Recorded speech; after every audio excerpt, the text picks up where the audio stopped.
एक दिन शनिदेव और हनुमान जी आमने सामने थे। शनिदेव ने हनुमान जी को चुनौती दी और फिर जो हुआ उसकी चर्चा आज भी हो रही है। लेकिन आखिर हनुमान जी और शनिदेव के बीच में क्या संबंध है? और कोई भी व्यक्ति शनिदेव की पनौती उतारने के लिए हनुमान जी के पास किया जाता है। चलिए भक्त रोमनी हनुमान जी के आविर्भाव दिवस पर आज उनके जीवन से इस विशेष कथा का श्रवण करते हैं।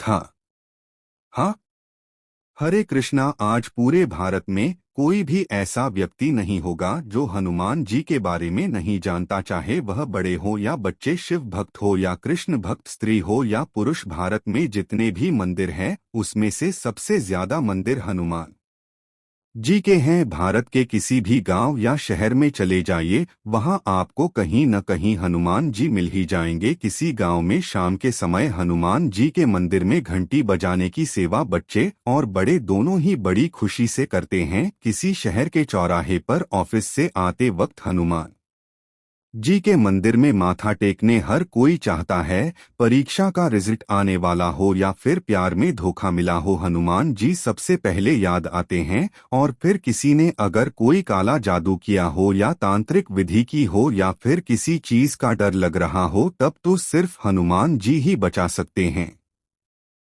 भूत पिशाच निकट नहीं आवे, महावीर जब नाम से रोग हारे, सब पीरा जपत निरंतर हनुमत बीरा। और यह बात भारत का बच्चा बच्चा भी जानता है। तो चलिए आज हनुमान जयंती के विशेष पर्व पर हम देखते हैं कि किस प्रकार हनुमान जी को ये सारे वे शेष सिद्धियां प्राप्त हुई, जिसके माध्यम से वे आज भी अपने भक्तों की सभी संकटों से रक्षा करते हैं। यह उस दिन की बात है जब हनुमान जी अत्यंत छोटे बालक थे। अब एक बार उन्हें भूख लग गई और उनकी माता ने उन्हें ये सिखाया था कि जो भी लाल रंग का फल दिखे उसे खा लेना। अब हनुमान जी इतने बड़े तो थे नहीं कि वे क्या खाना है और क्या नहीं खाना है इसमें अंतर कर सकें, इसलिए उन्होंने आकाश में देखा तो एक बड़ा सा लाल रंग का गोल फल उन्हें दिखाई दिया। और उन्होंने सोचा कि कितना सुंदर और बड़ा फल है, ये मैं ऐसे ही खा लेता हूँ। यह सोचकर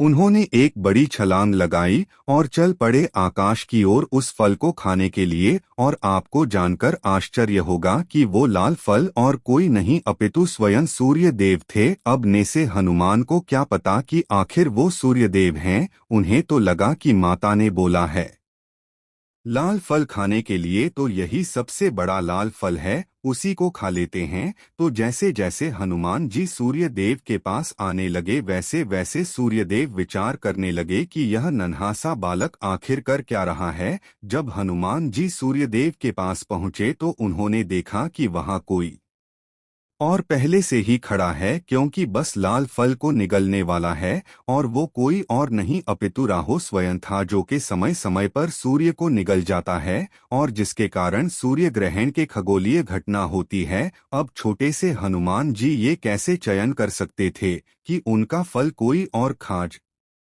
जाए? तो उन्होंने जोर से अपनी मूर्ति का प्रहार मारा और फेंक दिया राहों को दो किनारे पर। अब ये देखकर राहु घबरा गया और सीधा पहुंच गया इंद्रदेव के बाद इस बात की शिकायत करने के लिए। जब देवराज इंद्र ने से हनुमान जी को सूर्य के पास खुला हुआ मूर्ख लेकर जाते हुए देखा, तो उन्होंने सोचा कि यह पालक अगर आज सूर्य को निगल रहा है तो कर मेरी भी बार आ सकती है। नहीं नहीं, मुझे इसे रोकना ही होगा। मैं अपने इंद्र पद को इस प्रकार जोखिम में नहीं डाल सकता। यह सोचकर इंद्रदेव ने अपना वज्र छोड़ा और हनुमान जी को रोकने के लिए उन पर प्रहार हार किया। देवराज इंद्र के वज्र का प्रहार हनुमान जी की दाढ़ी पर हुआ और ने से हनुमान अचेत होकर भूमि पर गिर गया। अब जब वायुदेव ने यह देखा कि देवराज इंद्र के वज्र द्वारा उनका पुत्र अचेत होकर मृत प्राय स्थिति में आ चुका है, तो वे अत्यंत क्रोधित हो गए। उन्होंने संपूर्ण ब्रह्मांड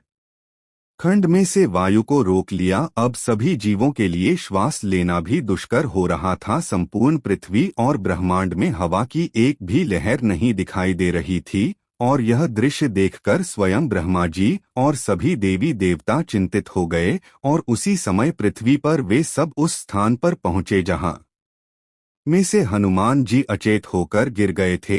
उनके पिता वायुदेव उनके पास खड़े थे। ब्रह्मा जी ने वायुदेव को आश्वस्त करते हुए कहा कि वे अपनी वायु को पुनः इस ब्रह्मांड में वितरित करें, लेकिन वायुदेव नहीं माने। आखिर में ब्रह्मा जी ने से हनुमान पर अपने दिव्य कमंडल से जल का छिड़काव किया और उसी क्षण हनुमान जी उठकर खड़े हो गए। ब्रह्मा जी, भगवान शिव और भगवान विष्णु सहित सभी देवी देवताओं ने उन्हें विशेष आशीर्वाद और नाना प्रकार की सिद्धियां प्रदान की। अपने पुत्र को इस प्रकार विशेष वरदान पाता हुआ और स्वस्थ स्थिति में देखकर अंत में वायुदेव ने इस ब्रह्म महान में अपनी वायु को पुनः संचालित किया। सभी देवी देवताओं के आशीर्वाद प्राप्त करके अब हनुमान जी अत्यंत शक्तिशाली और अष्ट सिद्धि 9 निधि के दाता बन चुके थे। अब हनुमान जी धीरे धीरे बड़े होने लगे। एक दिन हनुमान जी अपने पिता वानर राज केसरी के साथ बैठे हुए थे। उस समय केसरी ने उनसे कहा, हे पुत्र, अब तुम्हें शिक्षण प्राप्त करना चाहिए और इस संसार में सूर्य देव से अधिक विद्वान और कोई नहीं है। उनके पास हर प्रकार की विद्या और ज्ञान है। तुम उनके पास जाकर विद्या ग्रहण करो। जाओ। अपने पिता की आज्ञा पाकर हनुमान जी निकल पड़े अपने गुरु सूर्य देव के पास शिक्षा प्राप्त करने के लिए। इस बार फिर से हनुमान जी को अपने पास आता हुआ देखकर सूर्य देवता तो घबरा गए। उन्होंने सोचा कि कई फिर से हनुमान उन्हें निकलने तो नहीं आ रहा है, लेकिन इस बार ऐसा नहीं हुआ। हनुमान जी ने सूर्य देव के पास जाकर उन्हें प्रणाम किया और उनसे प्रार्थना करते हुए कहने लगे, हे सूर्यदेव, मेरे पिता ने मुझे आपसे शिक्षा प्राप्त करने के लिए कहा है। इस संसार में ऐसी कोई विद्या और ज्ञान नहीं है जो आपके पास न हो। कृपया मुझे अपना शिष्य स्वीकार कीजिए और मुझे ज्ञान प्रदान करी है। जी की बात सुनकर सूर्य नारायण देव ने कहा, हनुमान, तुम तो जानते हो कि मुझे पूरा दिन अपने रथ पर बैठकर भ्रमण करते रहना पड़ता है। ऐसे में मेरे पास समय ही कहाँ है जो मैं तुम्हें शिक्षा प्रदान करो। इसलिए जाओ, तुम किसी और गुरु की शरण ग्रहण करो जो मैं शिक्षित करें। लेकिन हनुमान जी तो दृढ़ निश्चयी थे। उन्होंने कहा है, सूर्य देव, आप अपना कर्तव्य निभाते हुए अपने रथ पर भ्रमण करते रहिए। मैं आपके सामने मूर्ख रखकर उल्टी दिशा में आपसे आगे आगे चलता रहूंगा। जितनी गति के साथ आपका रथ भ्रमण करेगा, मैं भी उसी गति के साथ पीछे की ओर दौड़ता रहा होगा। अपना कार्य करते हुए मुझे शिक्षा प्रदान कर सकते हैं। जी की बात सुनकर और उनका विद्या ग्रहण करने के प्रति उत्साह और दृढ़ निश्चय देखकर सूर्य देव अत्यंत प्रसन्न हुए। उन्होंने देखा कि हनुमान जी के अंदर एक शिष्य के सभी गुण हैं और आखिर वे मान गए। इस प्रकार हनुमान जी का विद्या आरंभ संस्कार हुआ। कुछ ही समय में उन्होंने सभी वेद, पुराण, उपनिषद, व्याकरण और हर प्रकार की विद्या ग्रहण कर ली और अब समय था गुरु दक्षिणा देने का। हनुमान जी ने सूर्य देव से पूछा, हे गुरुवर, दक्षिणा के रूप में मैं आपको क्या प्रदान कर सकता हूँ? तो सूर्य देव ने कहा, हनुमान, इस पृथ्वी पर मेरा एक पुत्र है जिसका नाम है सुग्रीव। वो किष्किंधा में रहता है और वाली का छोटा भाई है। तुम जाओ और उसकी सहायता करो और सदैव उसकी रक्षा करना, हमेशा उसके साथ रहना। हनुमान जी ने वचन दिया कि वे सदैव सुग्रीव के साथ रहेंगे और उनकी रक्षा करेंगे। इसके बाद सूर्य देव ने हनुमान जी से एक और विनती की। उन्होंने कहा, हनुमान, मेरा एक